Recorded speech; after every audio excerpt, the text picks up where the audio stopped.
بسم الله الرحمن الرحيم نحمده ونصلي على رسوله الكريم أعوذ بالله من الشيطان الرجيم بسم الله الرحمن الرحيم ولا تقف ما ليس لك به علم إن السمع والبصر والفؤاد كل أولئك كان عنه مسؤولا وقال النبي صلى الله عليه وسلم من كذب علي متعمدا فليتبوأ مقعده من النار او كما قال صلی اللہ علیہ وسلم۔ بھائی دوستو بزرگوں، اللہ جل شانہ نے ہمیں زندگی عطا فرمائی اور اس زندگی میں کامیابی کے لیے ہمیں جناب نبی کریم صلی اللہ علیہ وسلم کی زندگی عطا فرمائی، آپ صلی اللہ علیہ وسلم کی شریعت عطا فرمائی اور نجات کا اور کامیابی کا ایک ہی ذریعہ قرار دیا کہ لقد کان لکم فی رسول اللہ اسوۃ حسنہ، کہ تمہارے لیے حضور اکرم صلی اللہ علیہ وسلم کی زندگی میں بہترین نمونہ ہے۔ جتنا ہماری زندگی حضور صلی اللہ علیہ وسلم کی تعلیمات پر آتی چلی جائے گی اتنا ہم کامیاب ہوتے چلے جائیں گے، اور جتنا ہماری زندگی نبی کریم صلی اللہ علیہ وسلم کی تعلیمات سے دور ہوتی چلی جائے گی دنیا آخرت میں اتنی ناکامی کا فیصلہ ہے۔ یہ کوئی پکی ڈکی بات ہے، اس میں کوئی شک نہیں۔ لیکن آپ صلی اللہ علیہ وسلم کی تعلیمات، آپ کی شریعت ہم تک پہنچے گی کیسے؟ اس کو ہم کہتے ہیں احادیث مبارکہ، اور یہ احادیث مبارکہ اتنی اہم ہے کہ قرآن مجید کا سمجھنا بھی اس میں موقوف ہے۔ آپ بہت سی آیات دیکھ لیں، اس کے اندر کسی آیت کسی واقعے کی طرف اشارہ ہے، جب تک آپ حدیث کو ساتھ نہیں ملائیں گے آپ کو وہ سمجھ نہیں آئے گی۔ قرآن مجید نے حکم دیا اقیم الصلاۃ، نماز قائم کرو، ہم نے ابھی زور کی نماز پڑھی، لیکن قرآن مجید میں ذکر نہیں کہ زور میں 4 رکعت پڑھو۔ یہ کیسے پتہ چلے گا؟ یہ حدیث سے پتہ چلے گا۔ تو احادیث جو ہے وہ شریعت کی ضامن ہیں۔ احادیث کی حفاظت کے بغیر، احادیث کو پڑھے بغیر، احادیث کو صحیح نقل کیے بغیر شریعت محفوظ نہیں رہ سکتی، شریعت پہ عمل نہیں ہو سکتا اور شریعت مکمل نہیں ہو سکتی۔ تو اب جب اتنی اہمیت ہے احادیث کی، تو اس لیے حضور اکرم صلی اللہ علیہ وسلم نے احادیث کو یاد کرنے، سمجھنے، دوسروں تک پہنچانے کی بھی بہت ترغیب دی۔ ایک حدیث میں آتا ہے، بڑی پیاری حدیث ہے، آپ اس کو سنیں گے آپ کے دل میں ایک ٹھنڈک سی محسوس ہوگی۔ حدیث شریف میں فرمایا نزل اللہ عمران سمع مقالتی فحفظها حتى يبلغه کہ اللہ تعالیٰ اس شخص کو نظرہ کا ترجمہ کر ہی نہیں سکتے آپ، اتنا پیارا جملہ ہے کہ اللہ سر سبز و شاداب رکھے عمران میرے اس امتی کو، سمع منا حدیثا، جو میری حدیث کو سنے اور پھر کیا کرے، فحفظہ، اس کو اچھی طرح یاد کرے، حتی یبلغہ، یہاں تک کہ اس کو آگے دوسری تک پہنچائے۔ کیا کرنا ہے؟ 3 کام کرنے ہیں، حدیث سننی ہے، محفوظ کرنی ہے، دوسروں تک پہنچانی ہے۔ جو یہ 3 کام کرے گا اس کو کیا ملے گا کہ اللہ اس کو سرسبز و شاداب رکھے گا۔ اب دیکھیے، ہم بزرگوں کے پاس جاتے ہیں، ہمیں دعا دے دو، ہمیں دعا دے دو۔ دنیا کے سارے بزرگوں کے بزرگ اور نبیوں کے نبی آپ کو دعا دے رہے ہیں، اور وہ دعا بھی کیا دے رہے ہیں؟ یہ نہیں دے رہے کہ آخرت میں محل ملے، بلکہ کیا کہہ رہے ہیں؟ آپ دنیا میں ہی سرسبز و شاداب رہو گے۔ سرسبز و شاداب کیا ہوتا ہے؟ اس کے چہرے سے دیکھنے سے پتہ چلے کہ یار یہ بندہ نعمتوں میں ہے، یہ بندہ خوش و خرم ہے، اس کے گھر میں بھی خیر و عافیت ہے، اس کے کاروبار میں بھی ترقی ہو رہی ہے، اس کی دین بھی اچھی ہو گئی، اس کا دنیا بھی اچھا ہو گیا۔ وہ ہے سرسبز و شاداب۔ اس سے زیادہ بڑی کیا دعا ہو سکتی ہے؟ کوئی دعا نہیں ہو سکتی۔ اور دعا دینے والے کون؟ انبیاء کے سردار، وہ دعا دے رہے ہیں، اور کام کتنا آسان ہے، حدیث سننی ہے، محفوظ کرنی ہے، دوسروں تک پہنچانی ہے۔ ایک اور حدیث میں حضور صلی اللہ علیہ وسلم نے فرمایا اللہم ارحم خلفائی، اے اللہ میرے خلیفہ پہ رحم فرما۔ اب اللہ کے نبی رحمت کی دعا دے رہے ہیں، رحمت کی دعا دے رہے ہیں، مجھے آپ کو بھی دعا مل سکتی ہے، کیا ہے؟ میرے خلیفہ پہ رحم فرما۔ خلیفہ کون؟ اللہ کے نبی صحابہ سے پوچھا کہ خلیفہ کون؟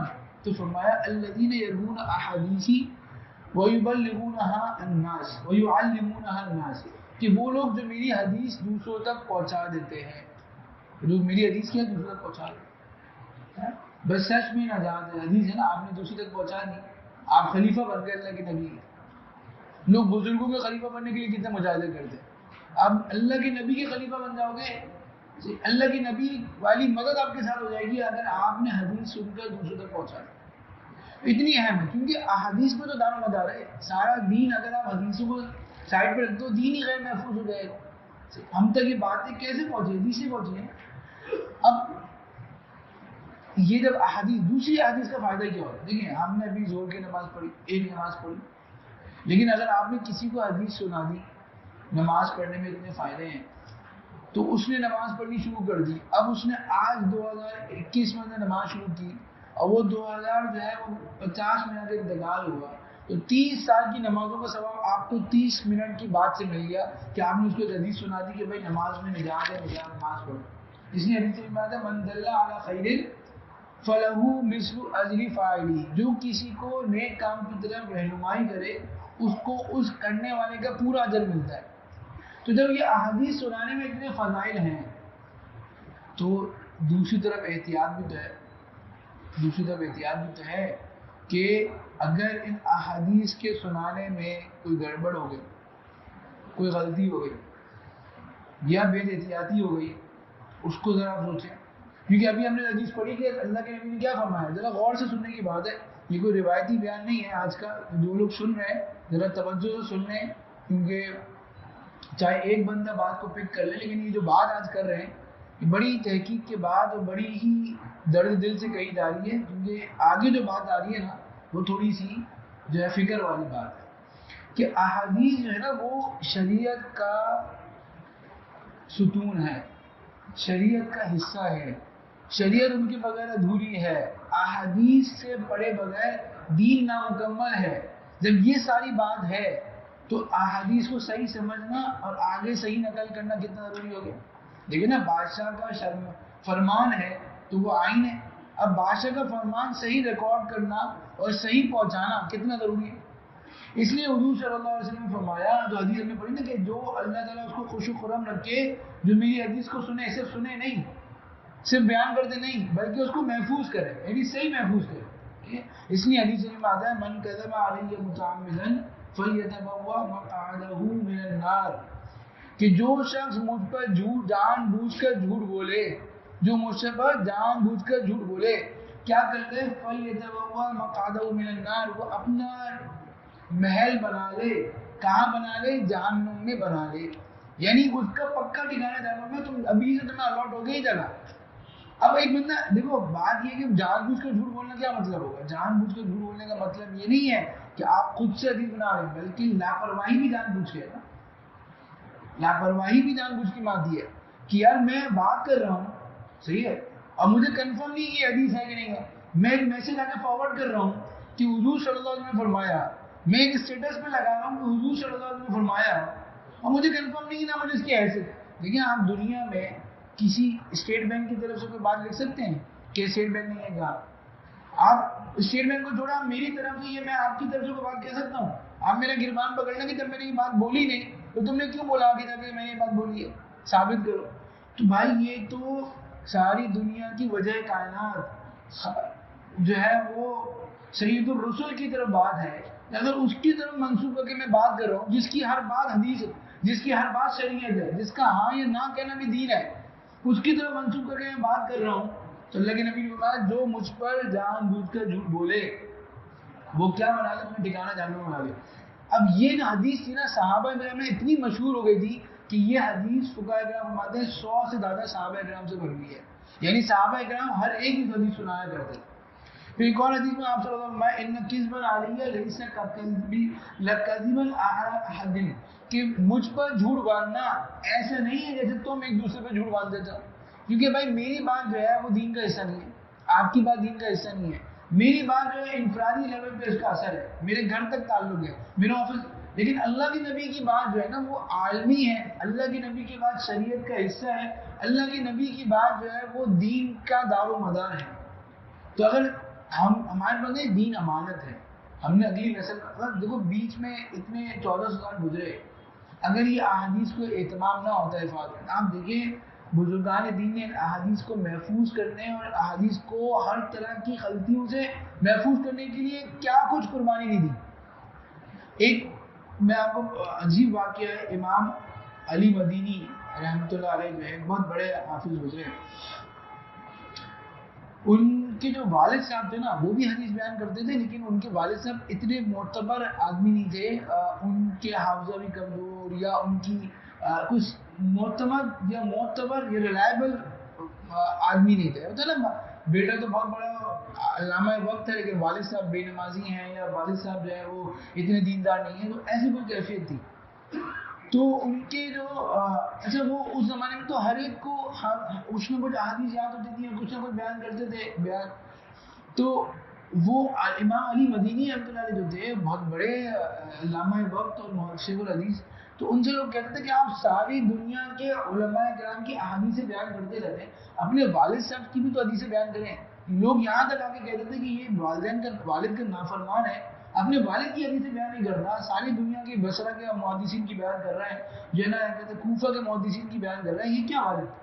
جب بہت سے لوگوں نے ان کو تنگ کیا، بہت اصرار کیا کہ آپ اپنے والد صاحب کی حدیثیں سنائیں، تو انہوں نے سر جھکا دیا اور فرمایا بڑی عجیب جملہ فرمایا ھذا ھو الدین ابی ضعیف. سر جھکا کے انہوں نے بولا دیکھو یہ دین کا معاملہ ہے، میرے والد صاحب غیر معتبر ہیں. یعنی ہمارے بڑوں نے اپنے والدین کی عزت بھی حدیث کے مقابلے میں اہم نہیں سمجھی، حدیث میں کوئی کمی کوتاہی نہیں آنے دی، چاہے اس کے لیے جو اپنے گھر کی عزت کو ہی تعداد کرنا پڑ جائے، لیکن انہوں نے جو ہے حدیث کے مقابلے میں کسی کو اہمیت نہیں دی کہ یار یہ شریعت ہے، شریعت کو میں اپنے ہاتھوں سے زخمی نہیں کروں گا، شریعت کو میں اپنے ہاتھوں سے تباہ نہیں کروں گا. اس لیے جو ہے نا کہتے ہیں احادیث بیان کرنے میں بڑا اہتمام کرنا چاہیے. حدیث شریف میں آتا ہے اتقوا الحدیث انی الا ما علیتم، حدیث بیان کرنے میں ڈرو مگر جتنا تم جانتے ہو. جو کنفرم تمہیں حدیث معلوم ہے نا وہ بیان کرو، اس کے علاوہ بیان نہ کرو. دیکھو اگر میں ساری زندگی بھی جو ہے کہتے ہیں کوئی حدیث بیان نہ کروں، فرض واجب نہیں بیان کرنا، لیکن غلط بیان کروں گا تو مجھ سے پوچھو. اچھا لیکن بیان بھی کرنا ہے کیونکہ ہمیں اپنی امت تک پہنچانا ہے. دیکھو میں اپنے بچوں کو کون سنائے گا، میں ہی سناؤں گا نا حدیثیں، اور جو ہے اپنے چھوٹوں کو کون دین نقل کرے گا، میں ہی نقل کروں گا. جب آپ میں سے ہر شخص ذمہ دار بھی ہے تو اس کی ذمہ داری کا احساس بھی ہونا چاہیے. تو اس لیے جو ہے نا کہتے ہیں اور یہ جو جذبات میں اگر ہم بات بیان کر جاتے ہیں نا کہ یار میں بیان کر دوں کوئی بات نہیں، صحیح تو بات ہے تو نہیں. دیکھیں بات یہ نہیں کہ صحیح بات ہے غلط ہے، حضور نے یہ نہیں فرمایا کہ جو غلط بات مجھ پر بیان کرے، بلکہ حضور نے فرمایا جو میرے پر جھوٹ بولے اور بات ٹھیک بھی ہو، بھلے وہ شریعت کی بات ہو، لیکن آپ کو بزرگ کی بات آپ بزرگ کی طرف منسوخ کر رہے ہیں، تو حضور نے نہیں کہا نا، کسی بزرگ نے کہا، تو آپ یہ کہو بزرگ نے کہا ہے. ابھی کچھ مثالیں بھی آئیں گی. تو اس لیے اہم بات جو خلاصہ ہے وہ یہ ہے کہ احادیث میں جو ہے نا بڑی احتیاط کا کرنا چاہیے. حدیث شریف میں آتا ہے من حدث عنی بحدیث، کہ جو کوئی ایسی حدیث بیان کرے یرا انہ کذب، کہ اس کے بارے میں اس کو خیال ہے کہ شاید یہ غلط ہو، جھوٹی ہو، فہو احد الکاذبین، تو وہ دو جھوٹوں میں سے ایک جھوٹا ہے. ایک تو حدیث بیان کرنے غلط لکھنے والا وہ جھوٹا ہے، اور دوسرا یہ آگے فارورڈ کرنے والا جھوٹا ہے. تو اس لیے اب ہم کچھ ایسی احادیث دیکھ لیتے ہیں جو معاشرے میں ہماری رائج ہو گئی ہے، مشہور ہو گئی ہے، اور ہم ان کو حدیث سمجھتے ہیں، لیکن علماء اکرام نے ان پر تحقیق کی ہے. کئی علماء اکرام نے عربی میں اردو میں کتابیں لکھی ہیں اور انہوں نے بتایا ہے کہ کون کون سی احادیث ہیں جو عوام میں مشہور ہو گئی ہیں لیکن وہ حدیثیں نہیں ہیں. ہمارے بھائی جو ہیں وہ جذبات میں، دین کی تبلیغ میں، دین کی تعلیم میں، لوگوں کو موٹیویٹ کرنے میں، اور جو ہے کہ بھائی جو ہے میرا بیان زیادہ سے زیادہ چل جائے، لوگوں دین پہ آتے، ان کے جذبات اچھے ہوتے ہیں، لیکن کیا صرف نیت سے کام چلے گا یا کام بھی ٹھیک ہونا چاہیے؟ کام بھی ٹھیک ہونا چاہیے. ایک آدمی جو ہے وہ قبلے کی طرف پیٹ کر کے نماز پڑھے، اخلاص کے ساتھ نماز ہو جائے کہ نہیں ہوگی نا. اسی طرح ایک آدمی اچھے نیت کے ساتھ بیان کرے لیکن بیان میں وہ غلط حدیث بیان کرو تو کیا وہ معاف ہو جائے گا؟ نہیں، مسجد میں کھڑے ہو کے بھی گناہ کبیرہ کر رہے ہو. اس لیے جو ہے علماء کرام کو اللہ جزائے خیر دے، انہوں نے احادیث کے اوپر پورے تحقیق کر کے بتایا کہ کون سی احادیث معتبر ہے، کون سی معتبر نہیں ہے.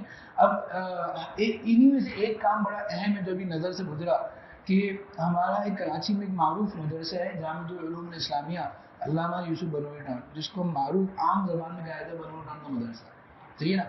اس کی ایک ویب سائٹ ہے banuri.edu.pk، اس میں اندر بہت سے فتاوی موجود ہیں. تو اس میں انہوں نے ایک سیکشن بنایا ہوا ہے جس میں انہوں نے احادیث کا سیکشن، اور اس میں ساری اکثر بڑی لمبی لسٹ ہے، 8-9 پیجز پر انہوں نے احادیث کی ایک لسٹ بنائی ہوئی ہے کہ کون کون سی احادیثیں لوگوں میں تو مشہور ہو گئی لیکن وہ حدیث نہیں ہے. تو میں نے کہا کچھ ان میں سے سلیکٹ کر کے آپ لوگوں کو بھی سنا دوں تاکہ ہمیں بھی ہم بھی سینسٹائز ہو جائیں, ہم بھی تھوڑا احتیاط کریں. تو کچھ احادیث میں آپ کے سامنے نقل کرتا ہوں. پہلی جو حدیث میں نقل کی ہوئی ہے, اطلبوا العلم ولو بالسین, علم حاصل کرو چاہے چین کیوں جانا پڑے. صحیح. اس کی تحقیق میں انہوں نے لکھا ہے کہ یہ بالکل باطل حدیث ہے, کوئی اس کی سند نہیں ہے, کوئی اس کی کوئی من گھڑت روایت ہے. یہ بزرگان دین کا کوئی بات تو ٹھیک ہے, علم حاصل کرنے کے لیے آپ کہیں بھی جانا چاہے جاؤ, دور سے دور علم حاصل کرو, لیکن بات ٹھیک ہے, لیکن حضور نے نہیں فرمایا. تو آپ یہ نہیں کہہ سکتے کہ حضور نے, ہر اچھی بات حضور کی طرف منسوخ نہیں ہوتی. بھائی بات آج جو ہے اتوار کا دن ہے, میں کہوں بھائی آپ نے کہا اتوار کا دن, آپ بولو گے بھائی ہاں اتوار کا دن ہے, میں تو نہیں کہا نا, تو آپ میری طرف کیوں منسوخ کر رہے ہو؟ تو حضور کی طرف منسوخ نہیں کر سکتے. اس لیے اسی طرح ایک مشہور واقعہ, مشہور اگلا میں واقعہ نکلا کہ ایک واقعہ ہم بچپن میں سنتے آ رہے ہیں, آپ لوگوں نے بھی اپنی نصاب کی کتابوں میں سنا ہوگا کہ جو ہے حضور صلی اللہ علیہ وسلم جاتے تھے تو ایک عورت کچرا پھینک دیا کرتی تھی, اور پھر جو ہے ایک دن کچرا نہیں پھینکا, حضور صلی اللہ علیہ وسلم گھر پہ گئے. صحیح جی. تو اس سے طبیعت خراب تھی, حضور نے اس سے اخلاق سے خیریت پوچھی, تو وہ حضور کے اخلاق سے متاثر ہو کے مسلمان ہو گئی. تو فرماتا ہے کہ بھائی یہ تو کسی کمزور سے کمزور روایت کے اندر بھی یہ بات ہمیں کسی حدیث کی کتاب میں نہیں ملی. تو اس لیے حضور صلی اللہ علیہ وسلم کی طرف منسوخ. اب دیکھیں نا, ایک بات حضور نے کی نہیں ہے, آپ کہہ رہے ہو کہ آپ گئے تھے ان کے گھر پہ, ان کے گھر پہ آپ نے کچرا صاف کیا تھا اور وہ عورت مسلمان ہو گئی تھی, تو آپ کو غصہ نہیں آتا یار کہ میں نے تو کیا ہی نہیں کبھی تھا, آپ میری طرف کیوں منسوخ کرو؟ اب آخرت میں اللہ کے نبی کا ہاتھ ہوگا, ہمارا گربان ہوگا کہ بھائی جو ہے جب میں نے یہ بات کی نہیں, میں اس عورت کے گھر پہ گیا ہی نہیں, میں نے اس کو بات, میرے اخلاق تو اچھے تھے, قرآن نے قسم کھائی وَإِنَّكَ لَعَلَىٰ خُلُقٍ عَظِيمٍ, تمہیں میرے اخلاق ثابت کرنے کے لیے من گڑت روایتیں رہ گئی تھی کیا؟ سچی سچی باتیں رہ گئی تھی تمہاری, میرے اخلاق کے لیے کوئی واقعات کم تھے جو تم نے خود سے اپنی حدیثیں گھڑ لی تھی. تو ہم کیا جواب دیں گے؟ ہم کیا جواب دیں گے؟ وہ ہمارے تعلیمی نظام کے پروفیسر کیا جواب دیں گے جنہوں نے ہمارے بچوں کی نظام میں, تعلیم کے اندر, نصاب کے اندر ان غلط واقعات کو لکھا ہے؟ کیا ان کو ان جھوٹی چیزوں کو لکھنے کی تنخواہ ملتی ہے؟ کیا ہمارے بچوں کے لیے حضور صلی اللہ علیہ وسلم کے اخلاق کی کوئی واقعات نہیں بچے تھے کہ ایسی ہمارے نبی کوئی جو ہے نا وہ نعوذ باللہ ہماری کوئی شریعت غیر محفوظ تھوڑی دوسرے مذاہب کی طرح کہ ہم جو ہے وہ پادریوں کی طرح اپنی باتیں منسوخ کرتے رہے. پھر جو ہے وہ بعض روایتوں میں آتا ہے, بعض مشہور ہے کہ بھائی جو ہے حضرت الجمعۃ الوداع ہوتی ہے, اس کے اندر جو ہے وہ آپ یہ نماز پڑھو 4 رکعت, اس میں اتنی دفعہ سورہ پڑھو, اتنی دفعہ یہ پڑھو, تو آپ کی قضا عمری ساری معاف ہو جائے گی. ٹھیک ہے, یہ بھی موضوع ہے, اسی بھی حدیث ہے. بھائی اسلام تو پریکٹیکل ہے, جتنی نمازیں آپ نے چھوڑی ہیں اتنی آپ کو پڑھنی پڑیں گی. بھائی کوئی ایسا طریقہ نہیں ہے کہ آپ کو حدیث میں نہیں آتا کہ آپ 4 رکعت پڑھ لو 40 سال کی نمازیں معاف ہو جائیں گی. پھر تو آپ کو بندہ چھوڑتا تھا بڑھاپے میں 4 دفعہ پڑھ لے. ٹھیک ہے, تو اسلام تو پریکٹیکل ہی نہیں رہا. پھر بلا وجہ آپ لوگ آگے کیوں نماز پڑھتے ہیں, یہاں پر بڑھاپے میں آ کے پڑھ لینا.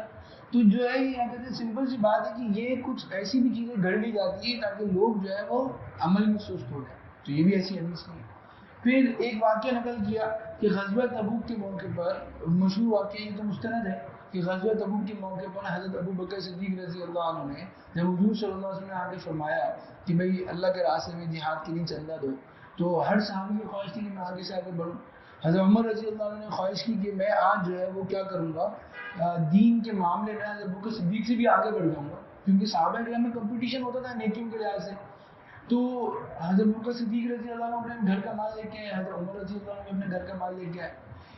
تو حضرت عمر رضی اللہ عنہ کا مال زیادہ تھا, وہ سوچ رہے تھے کہ میں آج آگے بڑھ جاؤں گا. حضور صلی اللہ علیہ وسلم نے پوچھا حضرت عمر سے کہ عمر کیا لے کے آئے؟ فرمایا کہ آدھا گھر لے آئے, آدھا گھر چھوڑ دیا. حضرت ابو بکر صدیق رضی اللہ عنہ سے پوچھا, فرمایا سب کچھ لے کے آ گیا اور گھر میں سے اللہ اس کے رسول کی محبت چھوڑ کے آ گیا. تو حضرت عمر فرمایا لگے کہ میں جان لیا کہ میں ابو بکر سے آگے نہیں بڑھ سکتا. یہ بات تو صحیح مستند ہے, لیکن اس کے آگے نقل کیا جاتا ہے کہ حضرت بکر صدیق رضی اللہ عنہ چونکہ سارا گھر دے دیا تھا تو ان کے پاس کچھ بھی نہیں تھا, وہ ٹاٹ کے انہوں نے کپڑے لگائے, پھر اس کے بعد جو ہے اس پر دھاگے بھی نہیں تھے تو انہوں نے جو ہے ببول کے کانٹے لگائے, پھر جو ہے فرشتے اترے انہوں نے بھی وہی کپڑے پہنے تھے. فرمایا کہ اللہ تعالیٰ کو تمہارے ان کپڑوں کا پہننا اتنا پسند آیا کہ جو ہے نا وہ فرشتوں کو بھی یہ کہہ دیا کہ یہ پہنو, اور اللہ تعالیٰ کہنے کہ ابو بکر سے پوچھ کیا ہوگا وہ راضی ہے. تو حضرت بکر صدیق رضی اللہ عنہ رونے لگے کہ میں کیوں راضی نہیں ہوں گا. اب یہ جو آگے کی چیز ہے نا, اس کے بارے میں برونڈان کی تحقیق یہی ہے کہ بھائی یہ من گھڑت ہے, یہ خود ساختہ ہے, یہ کسی روایت میں نہیں ہے کہ انہوں نے ٹاٹ کے کپڑے پہنے, ٹاٹ کا لباس پہنے, ایسا کہیں نہیں ملتا. صحیح. اب اگر کوئی جذبات میں بیان کر رہے ہیں تو وہ اس کو جو ہے نا وہ اپنا جہنم میں ٹھکانہ بنا رہا ہے اور کچھ نہیں کر رہا. صحیح نہیں, سمپل سی بات. تو دیکھیں اب کیا ہے کہ ہمیں جہاں تک بات تھی نا وہ ٹھیک تھی کہ انہوں نے اپنا سارا مال دے دیا, لیکن آگے کی بات غلط. اسی طرح جو ہے وہ بعض روایتوں میں مشہور ہے کہ حضرت بلال رضی اللہ عنہ کی زبان میں لغت تھی اور وہ جو ہے وہ سین کو شین میں شین کو سین بولتے تھے. حضور نے فرمایا تم اب اذان مت دو, تو حضرت بلال نے اذان نہیں دی, کسی اور کو اذان دینے کا کہا, تو جب تک وہ اذان نہیں دے رہے تھے صبح سحری نہیں ہو رہی تھی, تو حضور صلی اللہ علیہ وسلم نے پھر کہا کہ تم اذان دے دو, اور انہوں نے اذان دی تو پھر سحری ہوئی. تو اب کیا ہوا کہ یہ بھی علامہ سخاوی ایک بڑے مشہور محدث گزرے ہیں, وہ فرماتے ہیں کہ دیکھو کامن سینس بھی کوئی چیز ہوتی ہے. اگر ایک صحابی ہے ان کی زبان میں لغت ہے, ان کو کوئی مؤذن کیوں بنائے گا, اور ان کو بھی جو ہے مدینہ مسجد نبی کا مؤذن بنائے گا, تو کیا دشمنوں کو بولنے کا موقع نہیں ملے گا کہ تمہارے پاس ایک ہی بندہ تھا جو لغت والا تھا, اسی کو اذان دینی تھی جو اذان صحیح نہیں دے رہا. حضرت بلال کی تو خوش الحانی مشہور ہے, اب ان کو ہی جو ہے زبان میں لغت کر دی اور اس کو واقعہ مشہور بنا دیا. پھر ایک واقعہ مشہور ہے کہ بھائی جو ہے ایک دفعہ جو ہے عبد الرحمن بن عوف رضی اللہ عنہ نے مدینہ منورہ کی دعوت کی, سارے مدینہ والوں کی کھانے پہ دعوت کی, سارے صحابہ کرام ان کی دعوت پہ چلے گئے. ایک صحابی جو تھے وہ مسجد میں بیٹھے ہوئے تھے, لوگ ان سے پوچھنے لگے کہ بھائی, حضور نے پوچھا کہ تم دعوت میں نہیں گئے, سب لوگ دعوت میں گئے. تو انہوں نے فرمایا کہ مجھے جو ہے نا اپنی قوم کی ایمان کی فکر ہے. تو حضور نے فرمایا کہ تمہارا قوم کی ایمان کی فکر میں بیٹھنا عبد الرحمن بن عوف کی پورے مدینہ والوں کی دعوت سے بڑھ گیا. یہ بھی جو ہے من گھڑت روایت ہے, ایسی کوئی روایت جو ہے وہ کتب حدیث میں نہیں مل سکی. اسی طرح جو ہے وہ انہوں نے لکھا برمودا کی تحقیق میں وہ فرما رہے کہ مختلف ماہ جو آتے ہیں, مہینے جو آتے ہیں, ان کی مبارکباد ہوتی ہے. میسج آتا ہے کہ جو رمضان کی مبارکباد دے آپ کو اتنا اجر ملے گا, جو شعبان کی مبارکباد اتنا ملے گا. تو ایسی کوئی روایت نہیں ہے جو کسی خاص مہینے کی مبارکبادی پر مشتمل ہے, اور جو ہے اس کے اندر یہ بات ہو کہ بھائی کسی مہینے کی مبارکباد آپ دیں گے تو آپ کو اجر ملے گا. نہیں, اسلام تو پریکٹیکل, اسلام کچھ کرنے میں مبارکباد دیتے. اگر ایسا ہی ہوتا تو صحابہ کرام مہینوں کی مبارکباد ایک دوسرے کو دیتے رہتے, جہاد میں جاتے ہی نہیں, کہتے اسی سے جنت مل جائے گی. تو انہوں نے ملا ہوتا گرمیوں میں جو ہے روزے رکھے اور ہم سے میسج پہ مبارکباد دے کے جنت کما لیتے ہیں. تو ایسا نہیں ہے, دین آسان نہیں ہے, دین جنت کی قیمت ہے. تو اس لیے اس طرح کی ساری روایتیں بھی من گھڑت ہیں کہ جو ہے نا کہتے ہیں کہ اس مہینے کی مبارکباد دیں گے تو آپ کو یہ اجر ملے گا یا مغفرت کا پروانہ ملے گا وغیرہ وغیرہ. ایک روایت مشہور ہے کہ بھائی ایک صحابی ہے وہ فجر کی, میں آپ کو اس لیے بتا رہا ہوں, دیکھیں بعض روایتیں آپ کو لگے گا یار یہ تو ہم کہتے بھی نہیں ہیں نا, ہم نے سنی ہے, غلط ہی ہیں تو غلط ہے, ہمیں سننے کی کیا ضرورت نہیں. اس لیے بھی آپ کو معلوم ہو کہیں اگر یہ بیان ہو رہی ہوں تو اس کا مطلب یہ نہیں کہ ہم جو ہے کھڑے ہو کے لڑنا شروع کر دیں. ہمیں کام کیا ہے کہ دیکھیں ایک صحابی تھے, وہ فرماتے تھے کہ لوگ حضور سے آ کر خیر کی باتیں پوچھتے تھے. حضرت حذیفہ رضی اللہ عنہ کے بارے میں بات ہے, اور وہ فرماتے ہیں کہ میں حضور صلی اللہ علیہ وسلم سے آ کے شر کی باتیں پوچھتا, برائی کی باتیں پوچھتا. کیوں پوچھتا برائی کی باتیں؟ تاکہ میں برائی سے بچ سکوں. یہ لوگ نیکی پوچھتے تھے کہ نیکی کر سکیں, میں برائی پوچھتا تھا کہ میں برائی سے خود بچوں دوسروں کو بچا سکوں. تو ہمیں بھی کم از کم یہ معلوم ہونا چاہیے کون سی چیزیں لوگوں میں معروف ہیں اور جو ہے وہ معتبر نہیں ہے. تو اس بات کا بھی ہمیں خیال رکھنا چاہیے. ایک مشہور واقعہ ہے کہ ایک صحابی تھے جو بہت غربت تھی. اب صحابہ کی غربت تو معروف ہے, ان کی دین کی خاطر قربانی تو معروف ہے, لیکن یہ جو واقعہ ہے نا کہ ایک صحابی تھے وہ فجر کی نماز پڑھ کے فوراً چلے جاتے تھے. تو ان سے پوچھا بھائی فجر کے بعد بیٹھتے کیوں نہیں ہے؟ تو فرمایا کہ بھائی میرے پاس ایک ہی چادر ہے, میں میری اہلیہ میرے پاس جب میں آتا ہوں مسجد میں تو ان کے پاس چادر نہیں ہوتی, وہ نماز نہیں پڑھ پاتی, میں فوراً جاتا ہوں تو وہ اس چادر سے نماز پڑھتی ہیں اور میں جو ہے گھر میں بیٹھ جاتا ہوں. تو یہ بھی غیر معروف اور غیر مستند اور غیر معتبر حدیث ہے. ایک بات مشہور ہے عوام میں کہ بھئی ایک عورت جو ہے وہ 4 مردوں کو اپنے ساتھ جہنم میں لے کے آئے گی. یہ اس طرح بیان کرنا تو ٹھیک ہے کہ بھئی ایک عورت ہے, اس کی اگر آپ دین کی فکر نہیں کریں گے تو آخرت میں اس کے شوہر سے بھی پوچھو گی کہ بھائی تم نے اپنی بیوی کی فکر کیوں نہیں کی. اسی طرح اس کے والد سے پوچھو گی تم نے اس کی تربیت کیوں نہیں کی. اسی طرح اس کے بھائی سے پوچھو گی کہ بھائی تم نے اپنی بہن کی پردے کا خیال کیوں نہیں رکھا. اسی طرح اگر اس کا بیٹا ہے تو اس سے پوچھو کہ بھائی تم نے اپنی والدہ کو حکمت اور پیار محبت سے دعوت کیوں نہیں دی. یہ تو بات ٹھیک ہے کہ بھائی ہمیں اپنے گھر والوں کی دین کی فکر کرنی چاہیے, لیکن اس کو اس طرح بیان کرنا کہ حدیث میں کہ ایک عورت جو ہے 4 مردوں کو اپنے ساتھ جہنم میں لے کے جائے گی, کہ ایک عورت کی وجہ سے 4 مردوں کو عذاب ہوگا, ایسی کوئی حدیث نہیں ہے. تو جو بات ٹھیک ہو اس کو اسی یہ کہے گی یہ بات ٹھیک تو ہے, یہ بات شریعت کا حکم تو ہے, لیکن یہ حدیث نہیں ہے. اسی طرح ایک بات مشہور ہے حدیث ہے کہ بھائی نظر جو ہے نا, بد نظری, یہ شیطان کے زہریلے تیروں میں سے ایک تیر ہے. یہ تو بالکل ٹھیک حدیث ہے کہ بھائی بد نظری شیطان کے تیروں میں سے تیر ہے. جیسے تیر دل پہ لگتا ہے تو دل زخمی ہوتا ہے، اسی طرح جب بد نظری ہوتی ہے تو آپ کا ایمان جو ہے خطرے میں ہو جاتا ہے. اور یہ عام تیر نہیں بلکہ زہریلا تیر ہے جو بعد تک اثر کرتا رہتا ہے. تو ایک بد نظری کا اثر کئی عرصہ تک آپ کی نمازوں پر، آپ کی عبادت پہ دل نہیں لگے گا. ایک بد نظری ہوگی، یہ بات تو ٹھیک ہے، لیکن اس کے ساتھ جو ساتھی ہمارے بیان کرتے ہیں کہ جو ایک بد نظری شیطان کے تیروں میں سے ایک تیر ہے، جس چیز سے پڑتی ہے اس کا عکس لے جاتی ہے. اب کیا ہوتا ہے، یہ دوسری بات بھی ٹھیک ہے بھائی، جس چیز پہ پڑتی ہے اس کا دل میں عکس آ جاتا ہے، اس کی طرف بندے کی توجہ ہو جاتی ہے. لیکن اب کیا ہے، دو حدیث، ایک حدیث تھی ایک عام جملہ تھا، آپ نے ایک ساتھ بیان کر دیا تو کیا ہو گیا، لوگ یہ سمجھیں گے کہ دونوں چیزیں حدیث ہیں، حالانکہ یہ حدیث نہیں ہے. اب آئندہ نسل کو کیا پتہ چلے گا کہ یہ حدیث تھی؟ تو نسل میں دین غلط طریقے سے پہنچا. جو حدیث ہے وہاں حدیث تک رکھو، اور جو حدیث نہیں ہے اس کو بولا یہ عام بات ہے، لوگوں کی بات ہے، علماء کرام کی بات ہے. ہر چیز کو اس کے لیول پہ رکھنا چاہیے، ہر چیز کو اس کے لیول پہ رکھنا چاہیے. پھر جو ہے وہ بعض آپ لوگوں نے لوگوں کو دیکھا بھی ہوگا اور بعض لوگ بھی سناتے بھی ہوں گے کہ جو ہے نا حضرت ابو بکر صدیق رضی اللہ عنہ جب حضور صلی اللہ علیہ وسلم کا ہم سنتے اذان کے موقع پر تو انگوٹھے چومتے تھے. یہ بھی بہت ہی کمزور ترین روایات میں لوگوں نے نقل کیا کہ بلکہ بعض علماء نے اس کو موضوع قرار دیا، من گھڑت قرار دیا. اب اس کو ہم شریعت کا حکم سمجھیں، پھر سنت پہ عمل کریں، سنت سمجھیں اور سنت سمجھ کے لوگوں کو تلقین کریں، یہ ہم دین میں ایڈیشن کر رہے ہیں. دیکھیں ایک ہے کہ دین پہ نہ چلنا، ایک ہے کہ دین کو بدل دینا، دونوں میں بڑا فرق ہے. بھائی آپ دین پہ عمل نہیں کرو لیکن دین کو بدلو بھی نہیں. دین ایز اٹ از ہم تک پہنچا ہے، اس کو ایز اٹ از آگے تک پہنچا. دیکھو عیسائیت کے ساتھ کیا ہوا، یہودیت کے ساتھ کیا ہوا، یہ برہم دین تھے، لیکن ان کے ساتھ کیا ہوا، ان کے ساتھ جو وابستہ لوگ تھے نا ان کے اندر جذباتیت تھی، تحقیق نہیں تھی. تو انہوں نے جذبات کے اندر ہر ایک نے اپنی اپنی طرف سے دین میں ایڈ کرتے چلے گئے، ایڈ کرتے گئے. تو آج ان کے دین کا حلیہ ان کے اپنے علماء کو بھی نہیں معلوم، کیوں اتنا مرغوبہ بن گیا کہ ہم طے نہیں کر سکتے کیا ٹھیک تھا کیا غلط تھا. تو ہمارے دین کے ساتھ کیوں نہیں ہوا، اس لیے ہمارے دین کی حفاظت کو علماء کرام انہوں نے جو باریکیاں لگائی کہ جو جتنی بات شریعت میں اتنی بات کہو، جتنی حدیث ہے اتنی بات کہو، اس سے زیادہ نہیں کہو. تو ہمیں حدیث بیان بھی کرنی ہے اور صحیح یاد بھی کرنی ہے. اسی طرح بعض جگہوں میں مشہور ہے کہ بے نمازی کی نحوست 40 گھروں تک جاتی ہے. ابھی کوئی حدیث نہیں ہے. ہاں ہم یہ کہہ سکتے ہیں کہ بھائی ایک آدمی نماز نہیں پڑھتا تو بد عملی کی وجہ سے اس کو نحوست آتی ہے. اب اس کو کہنا کہ ایک بے نمازی 40 گھروں تک جاتی ہے، یہ کہاں سے؟ کوئی علماء کرام نے لکھا کہ کوئی تلاش کے باوجود ایسی حدیث نہیں ملی. ٹھیک ہے، تو ہم یہ نہیں کہہ سکتے کہ حضور کا ارشاد ہے. ہم یہ کہہ سکتے ہیں بھائی لوگوں کو نماز کی طرف دعوت دینی چاہیے، اور اگر کوئی بندہ نماز نہیں پڑھے گا تو اس کی بد عملی کی وجہ سے نحوست تو آئے گی، ہر گناہ کی نحوست ہوتی ہے اس کی بھی آئے گی. لیکن جس کو حدیث بیان کرنا یہ بہت بڑی ذمہ داری رہے گی. باب مشہور القاسم حبیب اللہ، کمائی کرنے والا اللہ کا حبیب ہوتا ہے. ایسی بھی کوئی روایت اللہ کے نبی صلی اللہ علیہ وسلم کی ذخیرہ احادیث میں ملتی نہیں ہے.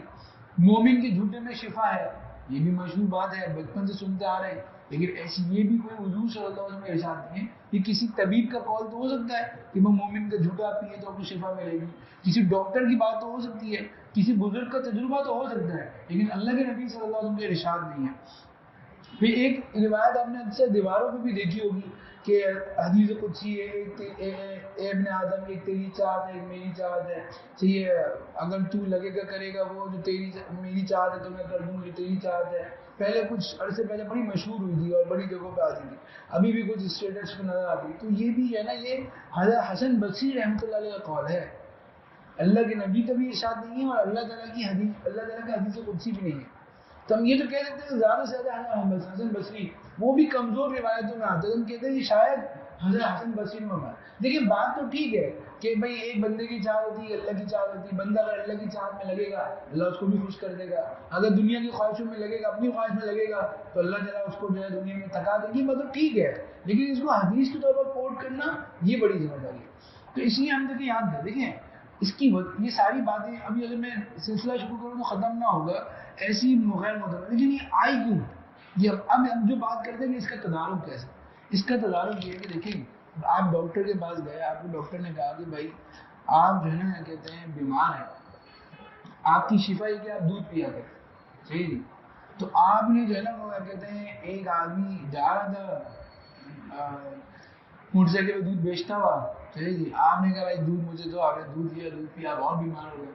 آپ ڈاکٹر کے پاس گئے، ڈاکٹر صاحب آپ نے کہا تھا کہ بھائی دودھ پیو تو شفا ہوگی، تو میں تو اور بیمار ہو گیا. ڈاکٹر نے کہا تھا ڈاکٹر کہے گا میں نے کہا تھا صاف ستھرا دودھ پیو، اب آپ نے اور گٹر ملا پانی دودھ پی لیا تو اس میں تو آپ غلط ہو نا، آپ نے غلط دودھ پیا. میں نہیں سنا میری نسخہ تو ٹھیک ہے دودھ پیو گے شفا ملے گی، دودھ بھی شفا ہے، لیکن صاف دودھ بھی تو پینا تھا نا. تو اللہ کے نبی کی احادیث میں شفا ہے، اللہ کے نبی کی احادیث میں نجات ہے، لیکن وہ بات بھی تو مستند ہو، وہ ہو بھی تو حدیث نا. وہ آپ نے من گڑت لے لی تو آسمان سے گرا کھجور مٹکے والی بات ہو گئی.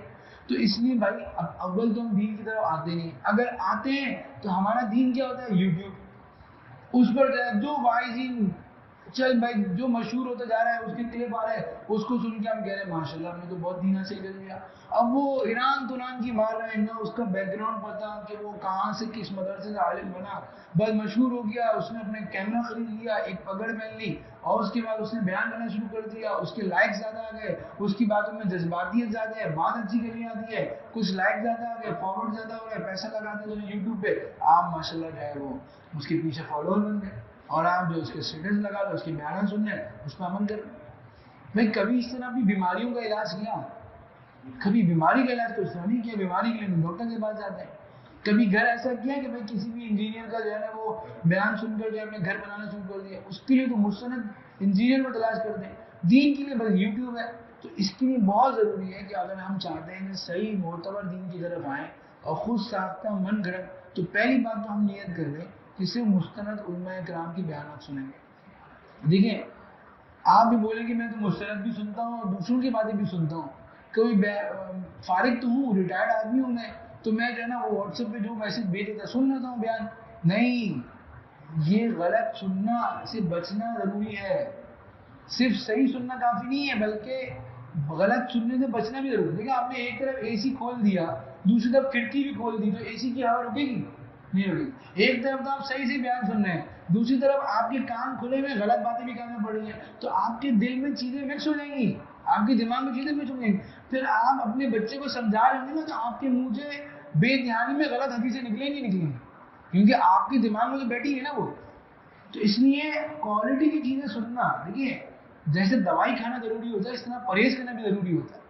صحیح سننا ضروری ہے تو غلط سے بچنا بھی ضروری ہے. تو پہلے تو نیت کریں کہ ہم جو ہے صرف مستند علماء کرام کی دین کی بات سن کے ہر کسی کا میسج سن لینا، ہر ایک کی موٹیویشن بات کو سن لینا، ہر ایک کے بیان میں بیٹھ جانا، ہر ایک کی بات کو سن لینا، یہ کوئی صحیح عمل نہیں ہے. دوسری بات کہ اپنی زندگی میں مطالعے کی عادت ڈالیں. ہر بڑی ترقی یافتہ قوم کی نشانی مطالعہ کتابیں ہوتی ہیں. اگر ہم کتابیں ہی نہیں پڑھیں گے تو ایک ساتھی کو میں نے کہا کہ بھائی تم کتابیں، نوجوان تھا ماشاء اللہ، میں نے کہا تم یار نوجوان ہو یونیورسٹی میں پڑھتے ہو تو ذرا علماء کرام کی کتابیں بھی پڑھا کرو نا. کہنے لگا نہیں وہ تو علماء کرام کی نہیں ہوتی ہیں. میں نے کہا اچھا اگر وہ علماء کرام کی نہیں ہے تو علماء کرام نے اردو میں کیوں لکھی ہے؟ عربی میں تھی نا علماء کرام کی، انہوں نے اردو میں بھی آسان کر کے کیوں لکھی ہیں؟ وہ آپ کے لیے تو لکھی ہیں. علماء کرام کی عربی میں پہلے سے ہزاروں کتابیں موجود ہیں، وہ اتنا خرچہ کر کے کیوں لکھ رہے ہیں؟ وہ آپ کے لیے تو لکھ رہے ہیں آسان کر کے. تو علماء کرام کی جو مستند کتابیں، حدیث کی مستند کتابیں ہمارے پاس موجود ہیں. مولانا منظور رومانی صاحب رحمۃ اللہ علیہ نے معارف الحدیث لکھی 4 جلدوں میں، اتنی پیاری آسان کر کے کتاب لکھی اور اتنی زندگی کے ہر گوشے کے متعلق حدیث نقل کر دی اس میں، ہم اس کو پڑھیں. پھر ہمارے پاس جو ہے علامہ نووی رحمۃ اللہ علیہ کی آسان ترین عربی میں کتاب تھی ریاض الصالحین، صرف آسان حدیثیں اس میں لکھی مستند، اس کو اردو میں اس کا ترجمہ میں ملتا ہے روض الصالحین وغیرہ. آپ جو ہے ریاض الصالحین پڑھیں، ساری احادیث کی فضائل مستند مل جائیں گے. فضائل اعمال کی تعلیم میں بیٹھیں اس کو سنیں، فضائل صدقات اپنے گھر میں لے جا کے پڑھیں، حیات الصحابہ اپنے گھر میں لے جا کے پڑھیں. صحیح. پھر ہم جو ہے وہ جو اگر اللہ تعالیٰ پھر ہمیں تمہیں اور سمجھ دے تو ہم جو ہے وہ سیاہ ستہ جو ہے جو 6 حدیث کی مشہور کتابیں ہیں، صحیح بخاری، صحیح مسلم، صحیح سنن ترمذی، سنن ابی داؤد، سنن ابن ماجہ، یہ ہم جو ہے اپنے پاس ان کا مطالعہ. لیکن چونکہ یہ تھوڑے ایڈوانس لیول کی کتابیں ہیں اور اس کے اندر کچھ فقہی مسائل بھی آ جاتے ہیں تو اس کے اندر بعد میں ہمیں سمجھ نہیں آتا، کچھ کانٹراڈکٹری چیز ہوتی ہے، تو علماء کرام کی زیر نگاہت ہے. بعض میں نے دیکھا الحمدللہ، ابھی بھی میں ایک جگہ سے آ رہا ہوں جہاں پر جو ہے صحیح بخاری کا درس ہوتا ہے تو وہاں پر وہ جو ہے بخاری شریف کو علماء کرام کی زیر نگرانی سمجھتے ہیں، پورے محلے والے جمع ہو جاتے ہیں گھر میں اور وہاں سمجھتے ہیں وہ لوگ. تو کیا کہ دیکھیے ہر چیز کی ایک قیمت ہوتی ہے، ہر کوالٹی کی چیز میں قیمت ہوتی ہے. تو اسی طرح دین میں ہر کوالٹی کا حاصل کرنا چاہتے ہیں اس کی قیمت ہے کہ جان لگائیں, سمجھ لگائیں, تھوڑی سی وقت لگائیں. پھر یہ ایک ہی دن زندگی ملی ہے, ایک ہی دفعہ. جنت میں جا کے بھی اگر آپ کہیں گے نا کہ مجھے دین کی کتابیں پڑھنی ہیں تو نہیں موقع ہے. جنت میں سیکھنے سکھانے کا وقت نہیں ہوگا. جنت میں آپ کو کوئی عالم فارغ نظر نہیں آئے گا کہ بھائی جو ہے نا آپ کو جو ہے وہ کتابیں سکھائے. وہاں پر کتابیں پڑھنے کا موقع نہیں ہوگا, وہاں قرآن سیکھنے کا موقع نہیں ہوگا, وہاں حدیثیں سیکھنے کا موقع نہیں ہوگا. عمل کی جگہ تو یہ ہے. تو اس کے اندر ہم جو ہے کچھ دیکھیں گے یار ہم نے کتنا کوالٹی کا دین حاصل کیا. کیا وہ بچپن کا علم 55 تک چل رہے ہیں؟ کہیں وہ بچپن میں جو دادی اماں سے غیر معتبر کہانیاں سنی نہیں, وہی میرا دین کی جمع پونجی ہے اور وہی میں نقل کروں گا. اللہ کے نبی کا ہاتھ ہوگا کہ تم نے جو ہے غلط سے حدیثیں بیان کر کے آ گیا تو کیا جواب دوں؟ ایک تو مستند کتابوں کا مطالعہ دینا, کچھ دن میں آدھے گھنٹے 1 گھنٹے کا 15 منٹ کا وقت طے کریں کہ میں صحیح کتابیں ضرور مطالعہ کروں گا اور ان کے مطالعہ کر کے علماء کرام کو بتاؤں گا میں یہ کتابیں پڑھ رہا ہوں, اس کا یہ نتیجہ ہے. اور مستند علماء کرام کی کبھی بیانات کی مجلس میں ہمارا کراچی اللہ کا شکر ہے مدارس کا شہر ہے. شاید ہی دنیا میں کوئی ایسا شہر ہو جس میں اتنے مدرسے ایک ہی جگہ پہ ہو, اتنے علماء کرام ایک ہی جگہ پہ ہو.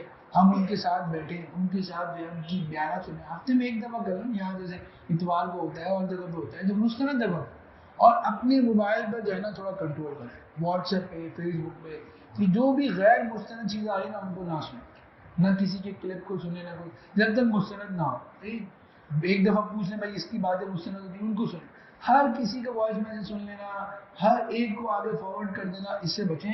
یہ گناہ بے لذت ہے. آپ کی نیت تو اچھی ہوتی ہے لیکن اگر آپ نے ایک بھی غلط حدیث آگے فارورڈ کر دی تو وہ بتایا نا اللہ کے نبی نے کہ جو ہے وہ کیا کہتے ہیں مجھ پر جھوٹ بولے وہ اپنا ٹھکانہ کہاں بنا لے, جہنم میں. تو ہم نے ایک بھی حدیث اگر غلط فارورڈ کر, جب تک کنفرم نہ ہو جائے کہ یہ حدیث ہے آگے نہ کرنا. اب آپ کہیں گے کنفرم کرنے کے لیے میرے پاس اتنا ٹائم تو ہے نہیں, میں تو آفس جاتا ہوں, اتنے کام کرتا ہوں, میں کنفرم کرتا رہوں گا. تو بھائی کنفرم نہیں آگے بھیجا. کس نے آگے بھیجا؟ ضروری تو نہیں صبح اٹھ کے 50 لوگوں کو صبح بخیر کی میسج حدیث بھیجنا ضروری تھوڑی ہے, کوئی فرض واجب بھی نہیں ہے. اور جس دن آپ کے پاس ٹائم ہو کسی عالم کو بھیج کے پوچھ لو کہ بھائی یہ حدیث صحیح ہے تو میں آگے نقل کروں, نہیں بھیجتا میں. صحیح نہیں. اور اگر جو ہے یا تو کچھ پیجز لائک کر لو فیس بک پہ یا سوشل میڈیا پہ جو مستند علماء کرام کے, بھائی یہاں سے 2 چیز آئے گی وہ صحیح ہوگی تو وہ آگے شیئر کروں گا اگر اتنے ہی شیئر کرنے کا شوق ہے. صحیح نہیں. تو اس لیے جو ہے نا کہتے ہیں غلط چیز کو شیئر کرنے سے بچیں اور ہر ایک کا بیان سننے سے بچیں اور جو ہے مستند کتابوں کو پڑھنے کی نیت ڈالیں. اللہ تعالیٰ جو ہے ہمیں صحیح دین کو سمجھ کر آگے صحیح نقل کرنے کی توفیق عطا فرمائے. دیکھیے میں آخری بات کروں کہ ہم نے تو دیکھیے یہ جو غلط میڈیا سے ہمیں دین سیکھا نا, ہم نے تو بچپن سے جو ٹی وی بچپن میں دیکھا, صحیح نہیں, جب اتنا دین کے سمجھ نہیں تھی, شعور نہیں تھا, تو ہم نے تو دین سے ٹی وی سے ایک ہی چیز سیکھی, وہ بھی غلط سیکھی. ٹی وی سے ایک ہی چیز سیکھی زندگی میں, وہ بھی غلط سیکھی کہ اذان کے بعد کی جو دعا سیکھی وہ کیا آتی ہے ٹی وی میں, اللہم رب هذه الدعوۃ التامہ والصلاۃ القائمہ. آگے کیا ہے؟ آدھی محمد الوسیلہ, آگے والفضل, آگے یہ بدرجۃ الرفیع یہ نہیں ثابت حدیث سے. آگے ورزقنا شفاعتہ یوم القیامہ, یہ بھی ثابت نہیں ہے حدیث میں. انک لا تخلف المیعاد, یہ سے یعنی ایک دعا سیکھی وہ بھی غلط سیکھی. اللہم رب هذه الدعوۃ التامہ والصلاۃ القائمہ آدی محمد الوسیلہ والفضیلہ. آگے وہ درجۃ الرفیع نہیں ہے. صحیح, ورزقنا شفاعتہ یوم القیامہ نہیں ہے. انک لا تخلف المیعاد, ٹھیک ہے. یعنی ایک دعا اللہ کے نبی ہمیں بتا کے گئے تھے, وہ بھی ہم محفوظ نہ کر سکے, وہ بھی ہم نے ایڈ کر دیا اپنی طرف سے. صحیح نہیں. تو اس لیے جو غلط میڈیم سے دیکھو ٹی وی کے ذریعے دین تھوڑی سیکھا جاتا ہے, وہ تو پاکیزہ مجلسوں میں دین سیکھا جاتا ہے نا. تو ہم جو غلط میڈیم سے سیکھیں گے غلط چیزیں سیکھیں گے. اللہ تعالیٰ ہم سب کو سمجھ عطا فرمائے. الحمدللہ رب العالمین.